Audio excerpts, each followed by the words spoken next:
YS Jagan తన హయాంలో ప్రజారోగ్యంపై ఎక్కువ దృష్టి పెట్టారని మాజీ మంత్రి విడతల రజని చెప్పారు. గతంలో వైఎస్ఆర్సీపీ ప్రభుత్వం శ్రీకారం చుట్టిన 17 మెడికల్ కాలేజీల ఏర్పాటు బాధ్యత కూటమి ప్రభుత్వానిదేనన్నారు. ఈ విషయమై రజని మీడియాతో మాట్లాడారు. మెడికల్ కాలేజీల బాధ్యత కూటమి ప్రభుత్వంపై ఉంది. మెడికల్ కాలేజీలపై ప్రభుత్వానికి క్లారిటీ లేదు.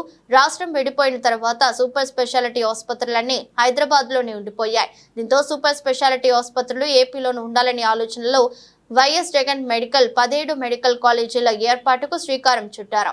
రెండో దశలో ప్రారంభించాల్సిన 5 మెడికల్ కాలేజీల పరిస్థితి ఏంటి అని విడతల రజని ప్రశ్నించారు.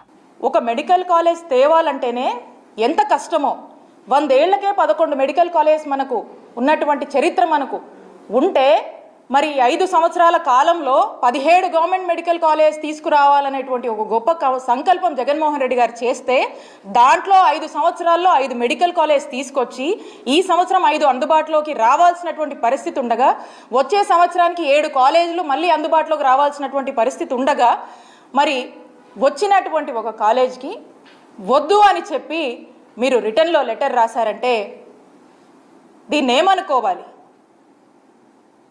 స్పష్టంగా అర్థమవుతా ఉంది. అంటే పులివెందుల మీద మీకున్నటువంటి ద్వేషభావం, మీకున్నటువంటి రాజకీయ కక్షలతో పులివెందుల మెడికల్ కాలేజ్కి అనుమతులు వస్తే కొన్ని సీట్లకి వద్దని మీరు లెటర్ రాశారంటే ఇది మనకు స్పష్టంగా అర్థమవుతా ఉంది. ఇలానే మనం మొత్తం మీద కూడా చూసినట్టయితే మనకు స్పష్టంగా మొదటి నుంచి కూడా అర్థమవుతా ఉంది. ఏమని?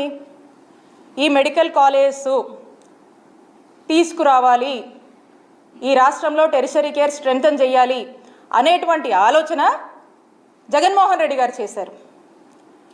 ఈ ఆలోచనని బాధ్యతగా మనం బాధ్యతగా అడుగులు వేసి మనం 5 కాలేజీలు తెచ్చాము. ఇంకా 5 రావాల్సినవి ఉన్నాయి.